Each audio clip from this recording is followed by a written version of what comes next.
ব্রাজিলের বেলেমে বিশ্ব জলবায়ু সম্মেলন কেন্দ্রে আগুনের ঘটনা ঘটেছে। এতে প্রতিনিধিদের সম্মেলন কেন্দ্র থেকে বের করে নেওয়া হয়।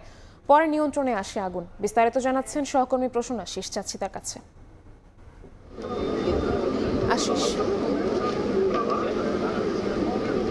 দেখুন, ব্রাজিলের বেলেমে এই বিশ্ব জলবায়ু সম্মেলনটি শুরু হয়েছে গত 10 নভেম্বর।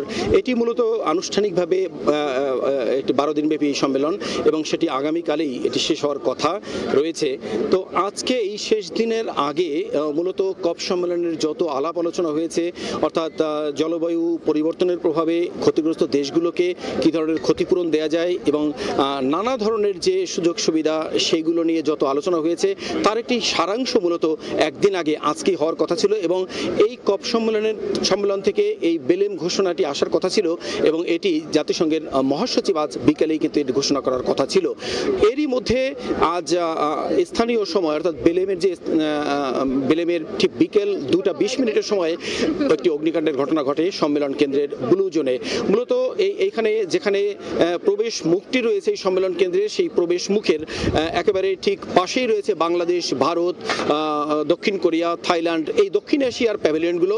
ঠিক সেখানেই এই অগ্নিকাণ্ডের ঘটনাটি ঘটে এবং এর পরপরই জরুরি ঘোষণা দিয়ে সম্মেলন কেন্দ্রের ভিতরে যত দীর্ঘ এলাকা জুড়ে যে সম্মেলন কেন্দ্র সেখানে থাকা সারা বিশ্বের 190টি দেশের যে প্রতিনিধিরা প্রায় 20 থেকে 22,000 প্রতিনিধি রয়েছে সবাইকেই জরুরি ঘোষণা দিয়ে বের হয়ে যেতে বলা হয়।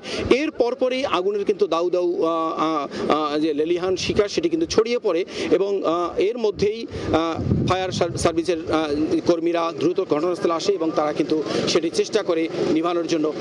আমরা যেটা শুনতে পেরেছি প্রায় আধা ঘন্টা তারা কাজ করার পরে এই আগুনটি নিভানো হয় এবং এই মুহূর্তে আগুন নিয়ন্ত্রণ রয়েছে। তবে আজকের যে কার্যক্রমগুলো ছিল রাত 9টা পর্যন্ত যে কার্যক্রমটি চলে, সার্বিক কার্যক্রম স্থগিত করা হয়েছে এবং আগামীকাল এই বিশ্ব জলবায়ু সম্মেলনের শেষ দিনে যে কার্যক্রম সেটি যথারীতি চলবে বলে একটি ঘোষণা দেওয়া হয়েছে। তো এখন সবাই অপেক্ষা করছে, কেউই সম্মেলন কেন্দ্রের মধ্যে নেই, তবে কোনো হতাহতের ঘটনাও ঘটেনি সেটিও আনুষ্ঠানিকভাবে জানানো হয়েছে। মূলত এই ছিল কপ সম্মেলন কেন্দ্রের সামনে থেকে এই অগ্নি দুর্ঘটনার সবশেষ তথ্য।